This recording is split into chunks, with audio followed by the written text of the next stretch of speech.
Socialization is a crucial part in every person's life and can determine how one grows up to view the world and their life. Everything we consider to be normal is because of socialization and how people have came to accept these norms. Socialization is the act of adopting norms and ideologies of a certain group or society. This is a learning process of how to adapt and behave in a way in which is thought to be acceptable by others in this specific group. Socialization is a lifelong process as our environments are constantly changing and we must learn to adapt to them. We'll be talking about the 4 agents of socialization, which are family, school, peer groups, and mass media. All these play key roles in how we are socialized. Firstly, we will be looking at family. The movie Accepted shows us a good example of how socialization works within families. Okay, cut the crap, Bartleby. Society has rules. And the first rule is, you go to college.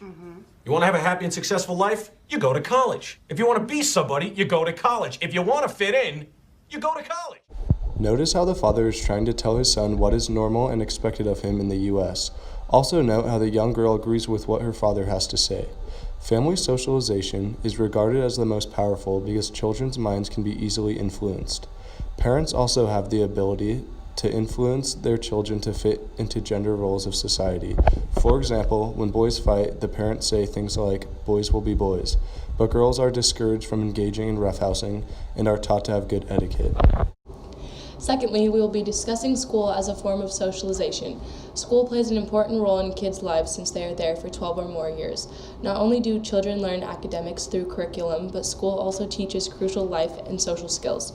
Kids learn the importance of obeying authority and how to act in a classroom environment. Kids also learn etiquette of speaking and interacting with high authorities like teachers. For example, kids are socialized to learn that if they want to speak, they must raise their hand. Peer groups are the third agent of socialization. Peer groups are usually people in similar age and people who are involved in similar activities, like high school students, people on a sports team, etc. These peer groups help us develop social behaviors and communication skills. They can also provide heavy influence on how to act and how one feels the need to be accepted. Hey guys, this is my friend Isaac. He just moved here from Antarctica. Hey guys. What's up? Welcome. Do you want us to add you to the group chat? I actually don't have an iPhone. You don't have an iPhone? Hey guys, I got an iPhone. Oh cool, we'll add you to the group chat. The final form of socialization can be observed through mass media. Television, music, and movies that are shown to children affect the ways they develop ideologies of social norms. An issue that comes up with mass media is the way that children are being exposed to content that is intended for mature audiences. Children who watch things on TV are more likely to mimic them and pick up their behaviors.